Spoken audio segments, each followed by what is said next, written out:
Shalom, pemirsa CPS Televisi dan pendengar CPS Radio dimanapun Anda berada saat ini. 2000 tahun yang lalu, Yesus lahir ke dunia ini menjadi seorang anak manusia dengan tujuan mentransformasi hidup manusia. Karena dulu manusia hidup di dalam kegelapan. Dengan lahirnya Yesus mentransformasi dunia, kita dipindahkan ke dalam terang yang ajaib.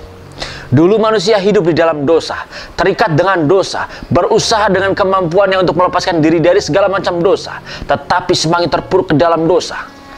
Tetapi ketika Yesus mentransformasi hidup manusia, diubahkan dan dipindahkan ke dalam terang yang ajaib. Yang tadinya hidup di dalam dosa, sekarang dibenarkan dengan kasih-Nya. Yang dulu hidupnya terikat dengan dosa dan di bawah naungan kegelapan, dibebaskan dan dijadikan anak-anak terang. Dengan contoh hidupnya sendiri ketika Yesus sudah dilahirkan ke dunia ini, bagaimana datang ke dalam bait Allah, Dia mengajarkan orang-orang di bait Allah, Dia memberikan contoh kepada kita. Ketika Dia berjalan bersama dengan murid-muridnya, melakukan banyak mujizat di sana. Berbicara mujizat, saudara, berarti banyak manusia di dunia ini yang butuh pengharapan.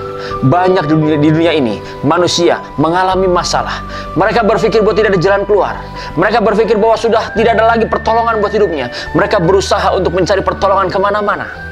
Tetapi Yesus mentransformasi pikiran mereka. Yesus mentransformasi paradigma mereka bahwa ada pengharapan hanya di dalam Kristus. Sehingga mereka percaya bahwa Yesuslah kebenaran. Sehingga mereka percaya bahwa Yesuslah satu-satunya Tuhan dan Juru Selamat. Saudara, ketika Yesus mau disalibkan, Dia mengalami sebagai manusia bagaimana rasanya ketakutan.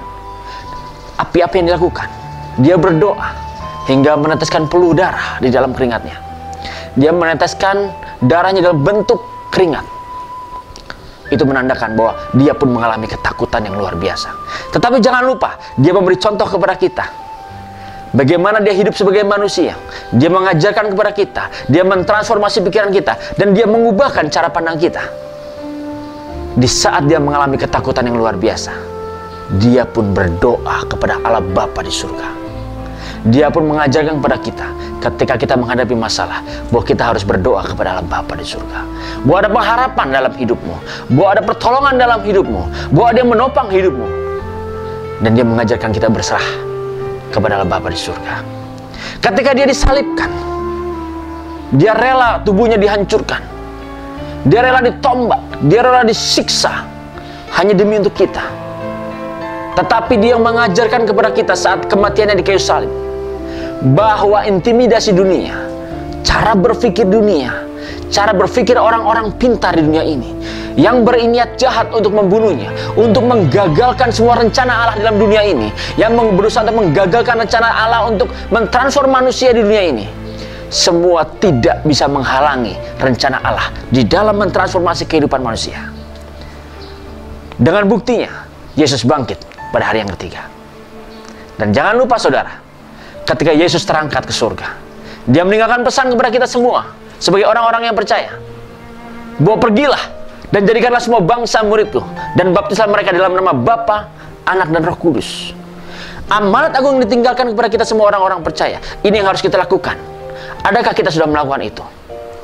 Ingatlah saudara, kita ini dipilih, dan kita ini pun ditransformasi oleh terang Kristus. Dengan kasih-Nya dianugerahkan kepada kita, kita ditransformasi cara berpikir kita, cara pandang kita. Saat inilah, ingat saudara, jadilah ikon-ikon perubahan di dunia ini. Karena Kristuslah yang telah menolong kita. Karena Kristuslah yang telah mengubahkan cara pikir kita. Karena Kristuslah yang telah mentransformasi hidup kita, yang terikat dengan kuasa dosa, yang terikat dan di bawah naungan kegelapan, dipindahkan menjadi orang yang dibenarkan dan hidup sebagai anak-anak terang. Saudara, saat ini saya bersama dengan Karisa Petra Ministry mengucapkan Selamat Natal 2013 dan Selamat Tahun Baru 2014. Jadilah transformer Kristus sejati yang mentransformasi dunia bersama dengan kasih dan terang Kristus yang ada dalam diri kita untuk mengubahkan dunia. Tuhan Yesus memberkati. Salam transformasi.